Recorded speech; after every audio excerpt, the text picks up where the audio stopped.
So you're ready for a cubing session. You sit down, you grab your cube, you open up your timer, and your eyes cannot handle the buttons, the colors, the advertisements all over the place. It's just pain, pure pain and chaos. So I built my own timer.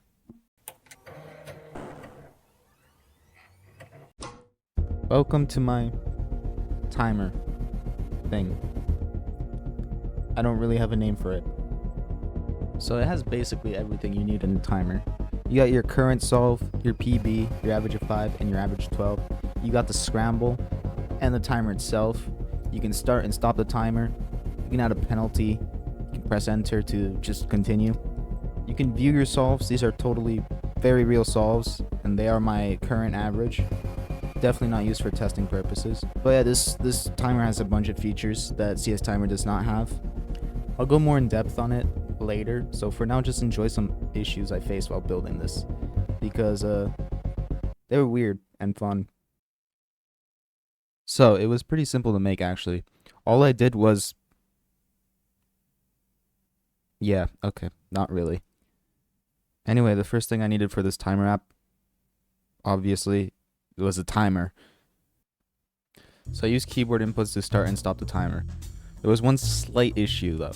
Whenever the timer started, Python was too busy updating the timer to notice whenever I pressed the keyboard to stop the timer. So it was just ignoring all my inputs. The fix was very simple, actually. I imported a library called threading, which allows me to run both functions at the same time. So that way Python no longer ignores me. Now obviously that we timed our solve, I need to save the time, and we can do that with data format called JSON, which just stores data in a text format and is also what CS Timer uses. So this is an example of what the JSON file looks like. Obviously we can have multiple sessions and multiple solves, but here we just have one session, one solve. And in each solve there is a bunch of different variables. This 0 represents the solve state, so if it's okay, if it's a DNF, or if it's a +2 penalty. This here represents the time, so this would be 3.13. Obviously here we would have the scramble, and here we have the date, which is stored in Unix format. What that means is basically the date is unreadable for you and you can't understand a thing because it's stored in something like this. However, following this format that CS Timer uses, there was one slight issue, and it was the solve state. And what it was is that DNF is represented as -1.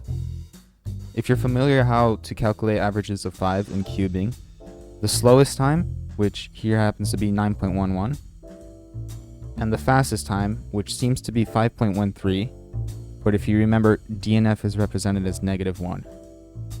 So those two times are removed from the average, and then we calculate the rest of the three.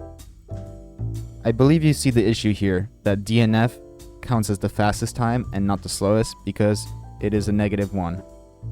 Now there was a very easy solution to this. Because I use Python, I could just check if the solve state was -1. So if it's -1, then we made the solve equal infinity. That's it. Here's a little code snippet right here. Now that we have both of those out of the way, we need scrambles. Randomly generated scrambles. So what I did, I wrote a function that generates scrambles, about 25 characters long, and it worked pretty well. But the problem was, it only generated scrambles for 3x3. Which I think you can see the issue here, that there's like 20 other events that are missing. And I did not want to rewrite that function for 20 other events, especially not megaminx and those fancy stuff where you use fancy notation and square one. So I just went to Google, I searched up scramble generator for Python, and I found a library which did it for me. So there you go, there you have it. I just imported the library.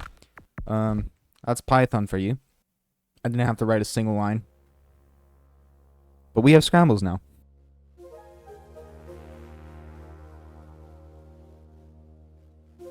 So here we have it, a fully functional cube timer that does everything you need it to, but in a command line interface, because who wants a GUI? You can change sessions, scrambles, events. That's the same thing. I don't know why I mentioned both of those. You can start and stop your solve, obviously. Add penalties, delete it, or continue. You can also view your stats, the time it was solved, everything about it. You can reset your session. You can ask the timer for help because I created it. I'm the only person who knows how to use it, so there you go. No one's gonna use this thing, so it doesn't even matter. And also, who doesn't want to be judged by their own creation?